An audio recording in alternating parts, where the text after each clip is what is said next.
కూడా పిల్లల్ని చూసి వాళ్ళకి భాష చాలక నా చిన్న, నా కన్నా, బంగారు తల్లి, అలాగే నా కొండ, నా కోన అని చెప్పేసి అని అంటారు. దేవునికి స్తోత్రం. బాగా ఇష్టమై ముద్దొచ్చి ఒక ఆయనకి ఇలాగే దేవుడి మీద మహాప్రేమ కలిగింది. ఆ ప్రేమ కలిగి ఏమంటున్నాడంటే, దేవా నీవు నాకు ఎలా ఉన్నావంటే నా కొండ నీవే అయ్యా అని అన్నాడు. ఎవరు అనుకుంటున్నారు ఆయన? దావీదు, దేవుని హృదయానుసారి. ఆయన ఏమన్నాడు తెలుసా? నా కొండ అని దేవుణ్ణి అంటున్నాడు. ఈరోజు మన ధ్యానాంశము మై మౌంటైన్, నా కొండ. దేవుని వాక్య భాగంలో మనం చూస్తే ఈ కొండను గురించి ఈరోజు వాక్యాన్ని మనం విందాం. కీర్తనల గ్రంథం 31వ కీర్తన 1 నుంచి 5 వచనాలు దయచేసి అందరం కూడా దయచేసి చదువుకుందామా? యెహోవా నే శరణు జొచ్చి ఉన్నాను, నన్నెడను సిగ్గుపడనీయకము, నీ నీతిని బట్టి నన్ను రక్షింపము. నాకు నీ చెవి ఎగ్గి నన్ను త్వరగా విడిపించుము. నన్ను రక్షించుటకు నాకు ఆశ్రయముగాను ప్రాకారము గల ఇల్లుగాను ఉండుము. నా కొండ, నా కోట నీవే. నీ నామమును బట్టి త్రోవ చూపి నన్ను నడిపించుము. నా ఆశ్రయ దుర్గము నీవే. నన్ను చిక్కించుకొనుటకై శత్రువులు రహస్యంగా ఒడ్డిన వలలో నుండి నన్ను తప్పించుము. నా ఆత్మను నీ చేతికి అప్పగించుచున్నాను. యెహోవా సత్యదేవా, నన్ను విమోచించువాడవు నీవే. ఈ యొక్క కీర్తనల గ్రంథంలో కొన్ని మెసయానిక్ సామ్స్ ఉన్నాయి. అనగా యేసు క్రీస్తు ప్రభువారిని గురించి తెలియజేసేటటువంటి ప్రవచన పూర్వకమైనటువంటి కీర్తనలు ఉన్నాయి. ఈ మెసయానిక్ సామ్లో 31 సామ్ అనేటటువంటిది ఒకటి. ప్రొఫెటిక్ సామ్, మెసయానిక్ సామ్ అనగా ప్రవచన పూర్వకమైన, మెస్సయ్య అనగా క్రీస్తును గూర్చి, అభిషిక్తును గూర్చి తెలియజేసేటటువంటి ప్రవచన పూర్వకమైనటువంటి కీర్తనలు. ఈ కీర్తనలో 31వ కీర్తన ఒకటి. అందుకనే దావీదు దేవుణ్ణి నా కొండ అని అన్నాడు. ఎందుకు అలాగ పిలిచాడు అనంటే, దావీదు ఎవరిని చూస్తున్నాడంటే చుట్టూ ఉన్నటువంటి వారు చాలామంది ఉన్నారు అతనికి. అతడు 8వ వాడు, సంతానపరంగా ఎన్నోవాడు? 8వ వాడు. తనకంటే పెద్దవాళ్ళు 7 ఉన్నారు. 7 బ్రదర్స్ ఉన్నారు అతనికి. ఆయనకి ఫాదర్ ఉన్నారు, ఆ తర్వాత భార్య ఉంది, పిల్లలు ఉన్నారు. ఇందరు ఉన్నా కానీ ఆయన ఏమన్నాడంటే పొజిషన్ ఉంది, రాజుగా ఉన్నాడు. ఈ స్థాయిలో ఉన్నటువంటి వ్యక్తి దేవుణ్ణి ఏమంటున్నాడంటే, అయ్యా నీవు నా కొండవు. ఈ లోకములో ఎంతోమంది మనకుండొచ్చు, కానీ దేవుణ్ణి నా కొండ అని చెప్పాడు. ఆ కొండ మీద మనం ఏం పెట్టుకోవాలంటే నమ్మకం పెట్టుకోవాలి. చూడండి, so we need to put our trust in this mountain. నా దేవుడే నా కొండ అంటే ఆ కొండ మీద నేనేం చేయాలి? నమ్మిక ఉంచాలి. ఈ నమ్మికను గురించి 31వ కీర్తన 1వ వచనం, యెహోవా నీ శరణు జొచ్చి ఉన్నాను, నన్నెన్నడను సిగ్గుపడనీయకము, నీ నీతిని బట్టి నన్ను రక్షింపుము. ఇక్కడేమన్నాడంటే, అయ్యా నేను నీ యందు నమ్మిక ఉంచుతున్నాను కాబట్టి నా స్థాయికి పైనుంచి దిగి వచ్చాయి. నేనున్నటువంటి స్థితిలోనికి నువ్వు దిగిరా. నన్ను కోటలో ఆ కొండ దగ్గర నన్ను దాచుమునైనా అని అంటున్నాడు. దేవుని బిడ్డలారా, మానవులమైనటువంటి మనం చాలా నమ్ముతాం. మనం ఏది నమ్మకూడదో వాటిని త్వరగా నమ్మేస్తాం. ఏది నమ్మాలో దాని మీద నమ్మకం పెట్టాం.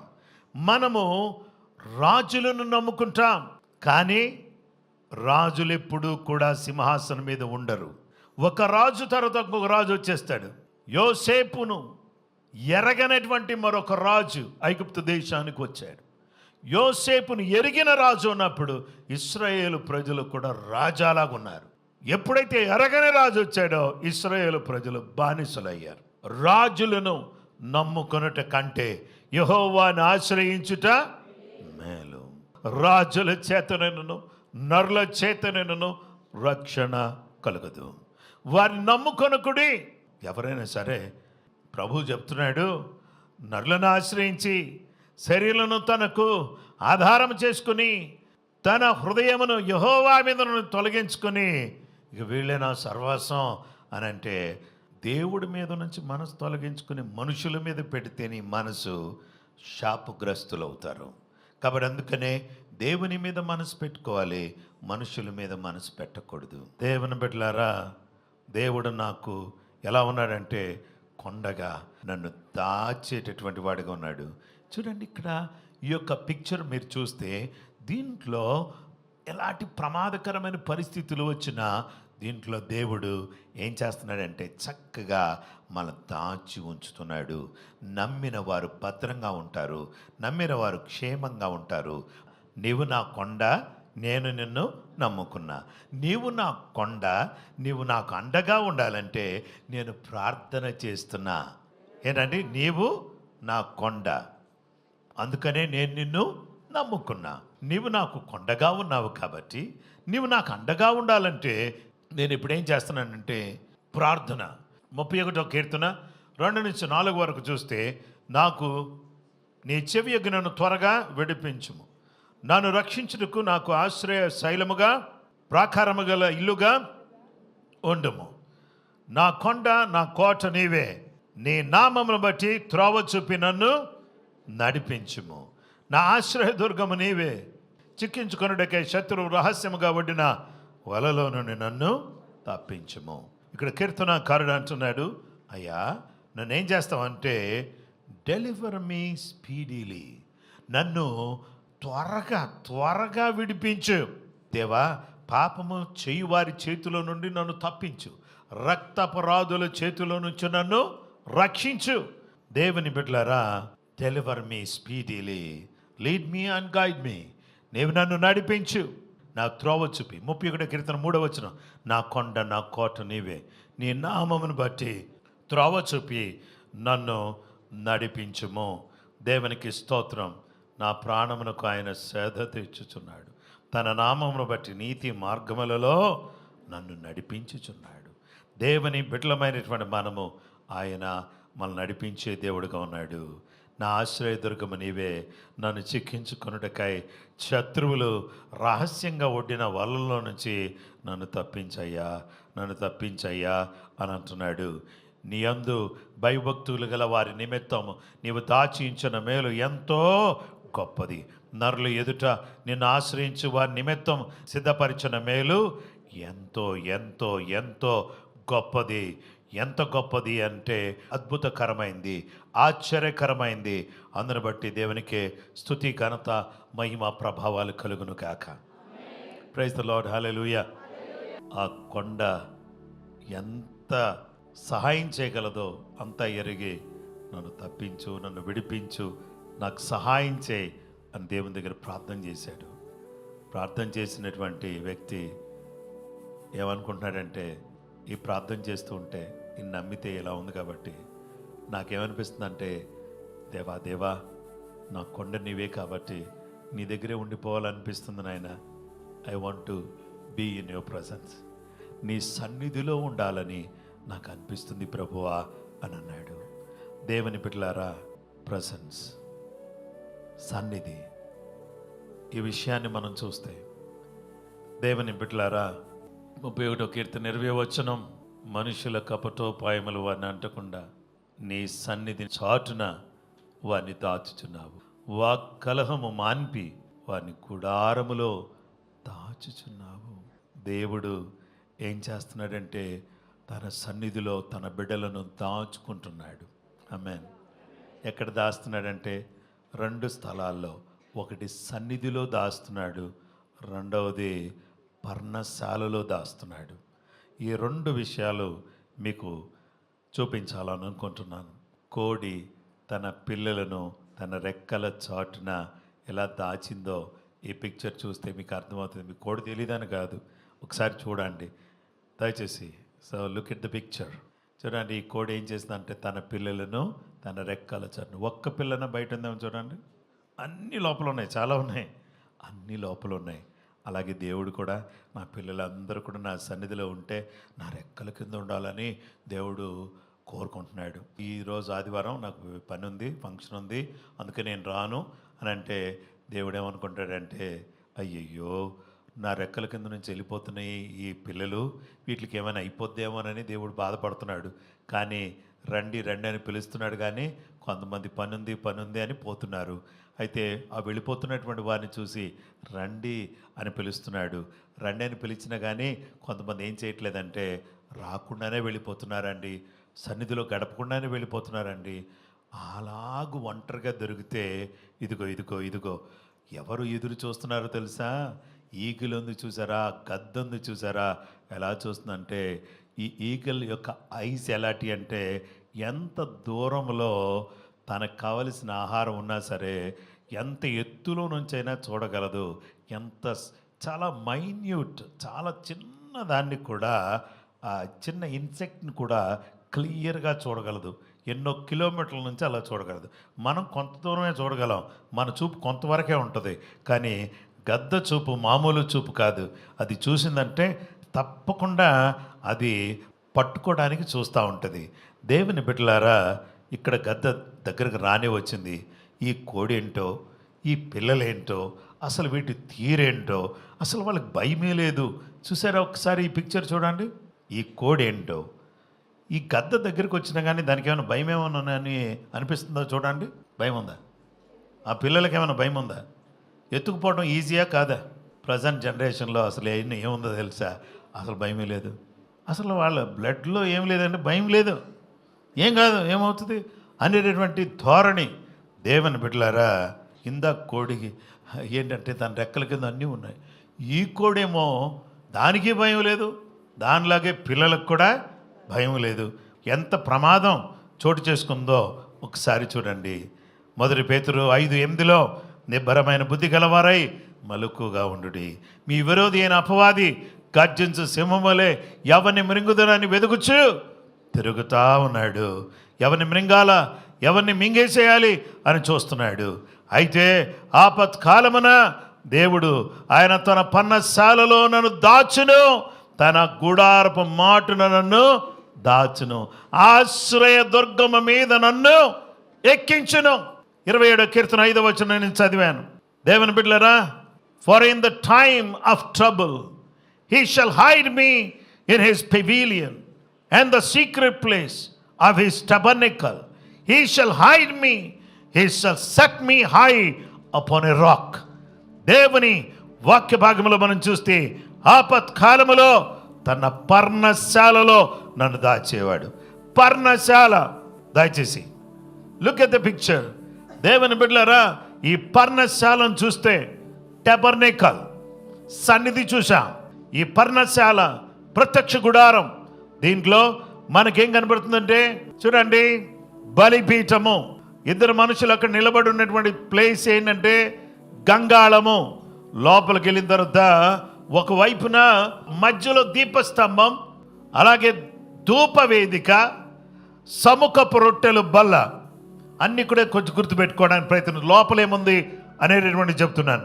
మొదటిగా బలిపీఠం, రెండవది గంగాళం, మూడవది పరిశుద్ధ స్థలం. చూడండి, ప్రాకారము, రెండవది పరిశుద్ధ స్థలం. పరిశుద్ధ స్థలంలో దీప వృక్షం ఉంది, ల్యాంప్ స్టాండ్ ఉంది, క్యాండిల్ స్టిక్ అనేటటువంటిది మనకు కనబడుతుంది. ధూప వేదిక, ఆల్టర్ ఆఫ్ ఇన్సెన్స్ ఉంది, altar of are table of a show bread. అదేం చేస్తుందంటే ఆ బ్రెడ్ ఎవరి వైపు చూస్తుందంటే సముఖపు రొట్టెలు. అంటే ఈ రొట్టె ఎవరిని చూస్తుందంటే ఆ పైన దేవుడి వైపు చూస్తూ ఉంది. ఇక్కడ కూర్చున్నటువంటి మనమందరం కూడా ఎవరి వైపు చూడాలంటే దేవుని వైపు చూడాలి. లోపలికెత్తే అతి పరిశుద్ధ స్థలం ఉంది. పరిశుద్ధ స్థలములో మందసం ఉంది. మందసములో ఆజ్ఞల పలకలు ఉన్నాయి. చిగురించిన అహరోను చేతి కర్ర ఉంది. సువర్ణ ధూపార్తి మనకు కనబడుతుంది.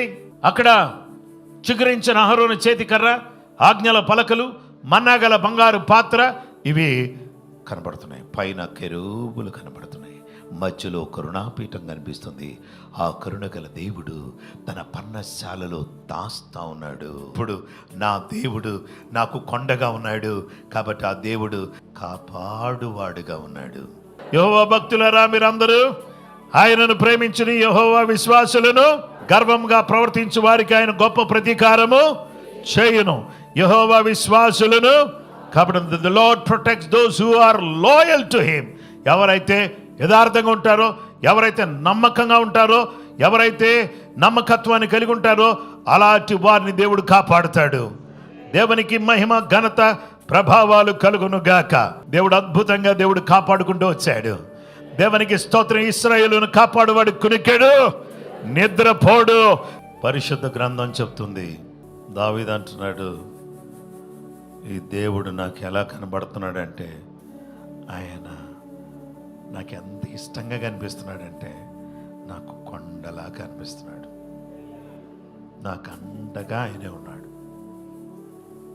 అందుకే నేను ఈ మనుషుల్ని, రాజుల్ని వాళ్ళ కాకుండా ఆయన్ని నమ్ముకున్న నేనేం చేస్తున్నానంటే, మౌనంగా ఉండట్లేదు, ప్రార్థన చేస్తున్న నేను ఇంకా నాకేమనిపించిందంటే, ఎక్కడెక్కడ ఉంటే ఎందుకు, ఆయన సన్నిధిలోనే ఉందామని అనిపించింది. ఆయన సన్నిధిలో ఉంటున్నాను. ఆయన సన్నిధిలో ఉన్నప్పుడు ఆయన రెక్కల కింద ఆయన సన్నిధిలో నన్ను దాస్తా ఉన్నాడు. అంత మాత్రమే కాదు, ఆయన పర్ణశాలలో కూడా నన్ను తీసుకెళ్ళాడు. ఇప్పుడు నాకు గొప్ప ఆయన సన్నిధి అనుభవాన్ని నాకు ఇచ్చేశాడు.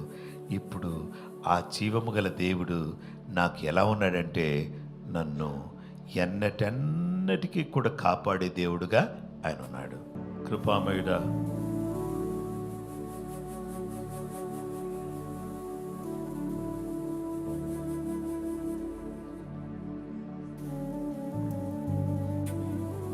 దావీదుకు మాత్రమే కాదు, మాకు కూడా కొండగా ఉన్నవాడు. మిమ్మల్ని నమ్మే కృప మాకు ఇచ్చినందుకు వందనాలు. నీ సన్నిధిలో ఎన్నోసార్లు మేము చేసిన ప్రార్థన మీరు ఆలకించారు.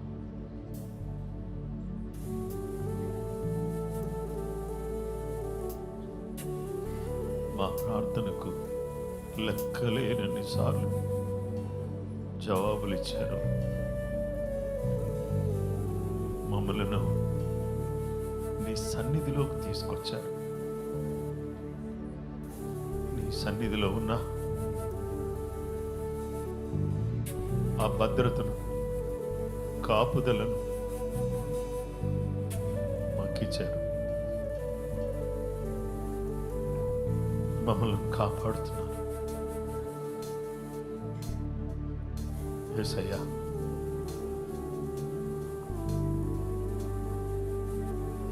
ఎట్టి పరిస్థితుల్లో కూడా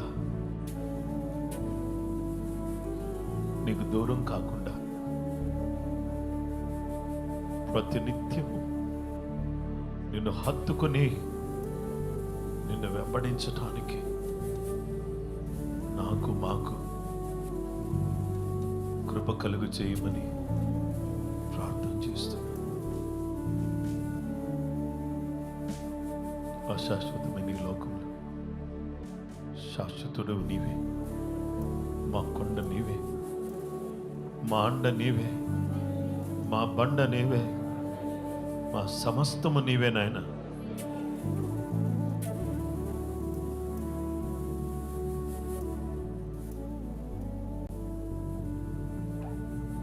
ఎంతమంది దుఃఖంలో ఉన్నారు, బాధలో ఉన్నారు, వేదనలో ఉన్నారు. వారి బాధ, వేదన, వారి ఒంటరితనం, వారి సమస్యలు అన్నీ కూడా తీర్చగలిగిన వాడవు నీవే. ఈరోజు ఆన్లైన్లో వీక్షిస్తున్నవారు, అనారోగ్యంతో బాధపడుతున్నవారు, నీ కృపను పొందుకుని నీ కాపుదల ద్వారా దీవించబడ్డకు సహాయం చేయి. అందరినీ ఆశీర్వదించు. బిడ్డలు స్కూల్స్కి, కాలేజెస్కి, వివిధ రకాలైన పనుల మీద, ఉద్యోగాల పెరట, ప్రయాణాల్లో, పనుల్లో, ప్రతి విషయంలో అందరికీ సహాయం చేయి. ముఖ్యంగా వృద్ధాప్యంలో ఉన్నటువంటి పెద్దలను దీవించండి. వారికి ఆరోగ్యం దయచే, నీ కాపుదల, నీ భద్రత అందరికీ దయచే. యేసయ్యా, మా దేశాన్ని మాత్రమే కాకుండా వివిధ దేశాల్లో మా పిల్లలు ఉన్నారు, సంఘ బిడ్డలు ఉన్నారు, వారు ఎక్కడున్నా వారిని నూరంతులుగా ఆశీర్వదించండి. నీ దయ వారి మీద ఉంచండి. యేసు నామములో ప్రార్థించి వేడుకొనుచున్నాము తండ్రి. మన పరమ తండ్రి అయిన దేవుని ప్రేమ, కుమారుడైన యేసుక్రీస్తు ప్రభువారి యొక్క కృప, పరిశుద్ధాత్మ దేవుని నిత్య సన్నిధి సహవాసం చేరువన మనకును సకల లోకములను పరిశుద్ధులకు సదా దేవుని కృప తోడే నడిపించును గాక. ఆమేన్.